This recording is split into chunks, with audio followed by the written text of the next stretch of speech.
I'm reading a creator-owned comic every day for a month, and today I read Ballad of the Celestials.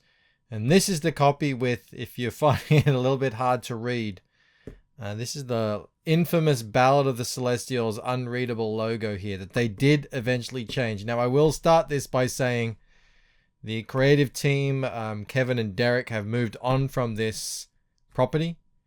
I don't know if they're making comics anymore, or they're making something else, or they're not making them together. But this will be a one and done. But I got it, so I read it. And unfortunately, the difficult to read Ballad of the Celestials logo is a little bit of a metaphor for what it is like to read the story of this one. I don't know if this is the guy's first comic, but it sort of reads a little bit like that, and I'll get into why I'm saying that. I like how it starts with this cool poem. That was a good start, actually. I do like the text as well here. Derek is the artist and Kevin is the writer. We start with this page here, which is very ambiguous. We don't see who's talking. We just see their hands, and they have their own special lettering that denotes who they are. Now, it's called Battle of the Celestials. I just am guessing from the word, a celestial is some kind of god. I know that's what it's like in the Marvel comics. But we don't know. We don't find out. In fact, we don't find out pretty much anything. They talk throughout the book. My sense is that they are some kind of, you would have in, I know in Sumerian mythology, you would have the gods would look down on, the goings-ons of people and interfere here and there. I think this is sort of this is sort of a blend of different mythology. I remember talking with the guys about it when we were promoting their book. I think it is something like that. At least that's my understanding of it. None of it is really fully explained. It is a story that you're just again thrown into it, and you kind of have to fend for yourself in that instance.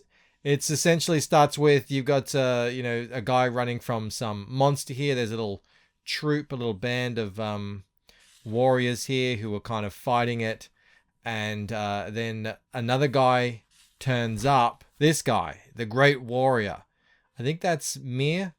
I think that's sort of the main guy. And he's got a hell of a battle axe swing. He chops this friggin' thing's head right off, covered in blood. And that's sort of about where I was following along with the story. Pretty easy to understand to that point. There's something I do want to point out. The art in this book, Derek's art is, a good, decent level for a crowd-funded indie comic. I wouldn't say it's professional level, but, everyone, again, I don't know if it's his first comic. Everyone starts somewhere. It's definitely easy enough to follow along what's happening. What I would say is with the art on the page, and I don't know who's responsible for this. I recently heard Mike Partika said, if you're going to have panels in a comic, make sure each panel progresses the story. I did see a lot of this where it's pretty much the same panel almost repeated a lot throughout the book, where it wasn't really super necessary to have so many panels on the page. That's just something I picked up on. Could have all of this been one bigger panel, stuff like that. Now, it was around here the story started losing me a little bit.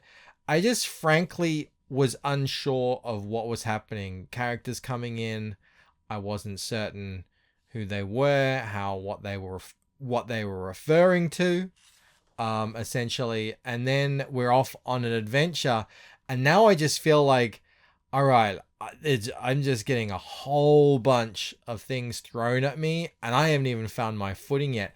I think if they'd written a story about hunting a monster and then killing it, that might have landed better, because then I could have really rooted for one character or one group of characters. They would have had a clear goal and that I could have followed.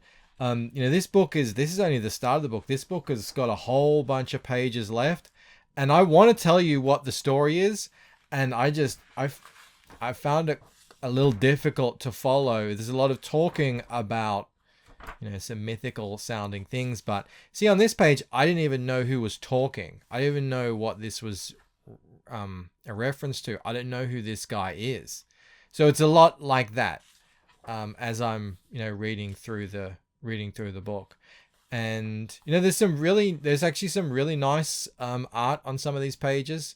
The coloring especially looks quite good. Again, here we see these cards here. These were at the start, which makes me feel like, okay, it's the Ballad of the Celestials. Is this some sort of gods who are playing some kind of celestial tarot game? Again, I'm not sure. That's only my inference as to what was going on here. That panel I thought was probably the standout panel in the whole book.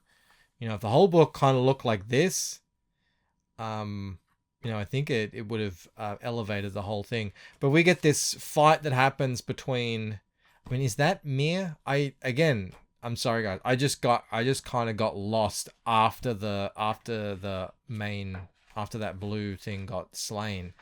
I was struggling to find out, but this fight kind of continues for a little while between this crazy looking dude, and I wasn't sure what it was over. I wasn't sure what it was about, but yeah, that was that. And then and then it ends, and I didn't know what we were here to accomplish. So if everyone has their own first comic, and I think this is these guys' first comic.